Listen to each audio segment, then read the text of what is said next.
c'est Cyprien, vous regardez les 12 infos du mardi 22 février 2011 et la semaine dernière nous avions eu Ashton Kutcher en invité et cette fois-ci pour son film Never Say Never qui sort demain j'accueille Justin Bieber. Non, attention Justin.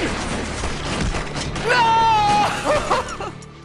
Non je déconne, c'est pas vrai, hein. C'est juste que j'adore cette séquence en fait. Tout de suite les breaking news. N'empêche, il joue tellement bien le...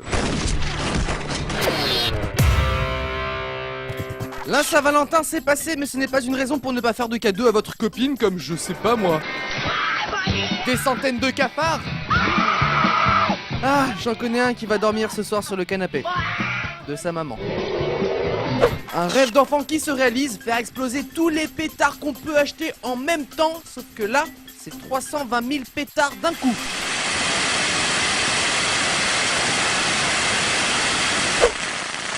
Ah, le meilleur moment, c'est quand ça s'arrête finalement. Hein. Le championnat du monde de cyclisme en salle s'est déroulé hier et le cycliste malaisien Azizul Hasni Awang risque de s'en rappeler longtemps à cause de sa chute et de sa petite écharde dans la jambe.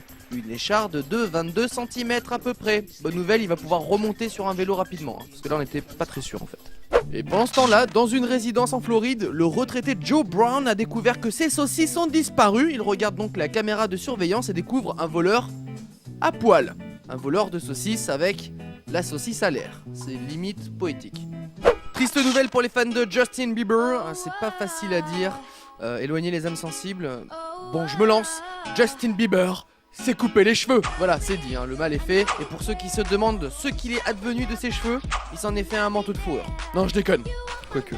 Voici le gâteau d'anniversaire que vous n'aurez jamais. Un gâteau interactif qui reprend le concept du jeu Angry Birds. En plus, il fonctionne bien. Le mec qui a inventé l'expression « on ne joue pas avec la nourriture », il l'a bien dans le c***. Et on termine avec la dispute ce week-end entre deux coéquipiers d'une équipe de football turc pour savoir qui va tirer le coup franc. Le score est de 1 partout à la 93e minute. Il en faut du courage pour se disputer le ballon, tout ça pour finalement... marquer. Ah, toute l'équipe est contente. Enfin, sauf le mec qui voulait tirer, évidemment. Et nous allons commencer le reste des news avec une nouvelle joyeuse, pleine de vitalité, puisqu'on va parler d'une naissance. Et oui, un Égyptien a décidé d'appeler sa fille Facebook. Suite au rôle des réseaux sociaux dans la révolution en Égypte, elle est née vendredi et son père est très fier d'elle. Il a intérêt, parce que déjà, il lui a donné un prénom pourri. Ah bah si, Facebook, c'est pas un prénom. Hein. Non mais est-ce que vous imaginez au jour le jour Facebook? Et donc tu fais Alt F4 comme ça, et voilà, ça se ferme. Ah, Et au fait, Cyprien, t'es allé voir les photos de la soirée d'hier? Non? Non? Bah, elles sont sur mon profil, va les voir. Enfin, tape Facebook, quoi. Ah d'accord. Je suis désolé Facebook, T'inquiète, j'ai l'habitude. je savais pas que... C'est moi l'informatique. On enchaîne avec une petite technique de ninja que je m'apprête à vous livrer. Il m'a fallu affronter des moines tibétains pour acquérir ces connaissances. C'est une technique pour toujours s'en sortir lorsqu'on parle d'un sujet dont on ne connaît rien. Attention, toujours être très vague. Voilà, plus c'est vague, mieux ça fonctionne. J'ai appris ça à un ami, voilà, ça l'a bien aidé lorsqu'il a remis la Légion d'honneur au PDG de Microsoft mercredi dernier. On ne peut pas accepter un système où le marché français serait bon pour que vous vendiez ce que vous savez faire. Microsoft vend des systèmes d'exploitation, hein. Voilà, comme ça c'est dit, notre président est au courant, mais bien tenté le coup du truc vague, hein. Bien joué. J'aurais bien voulu savoir ce qui se passe dans sa tête à ce moment-là quand même. Le marché français serait bon pour que vous vendiez Oh merde, c'est quoi Mémoire, vite, mémoire. Qu'est-ce qu'ils font, Microsoft? On s'en fout, on avait dit qu'on parlait pas de Microsoft. Non, mais c'est trop tard, il a commencé à dire vous vendiez des...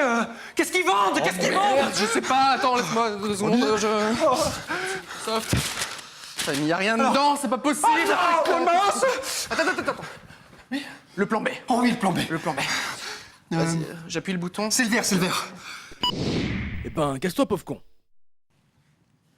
On avait pas dit qu'on le supprimait, ce bouton? Si, c'est ça, ouais, Et pour finir, l'info insolite du jour, cette fois-ci, c'est un petit peu plus glauque, c'est même complètement tragique. Ça se passe à Riga, en Lettonie, où un homme regardait le film Black Swan au cinéma en mangeant du popcorn. Quoi de plus normal, sauf que cela a fortement énervé un spectateur car ça faisait trop de bruit, donc il a assassiné le mangeur de popcorn avec une arme à feu. Bon, j'avoue, ça m'énerve aussi le bruit du popcorn, mais je suis plus modéré, quoi. Je laisse les gens en vie. Hein. C'est n'importe quoi. kebab de la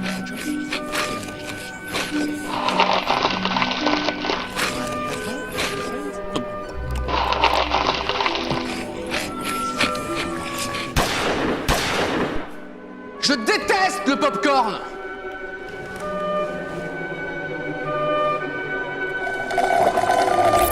Le 12 info est terminé pour aujourd'hui et je vous laisse le numéro d'un de mes potes. Voilà, il fait des déménagements pas chers si ça vous intéresse.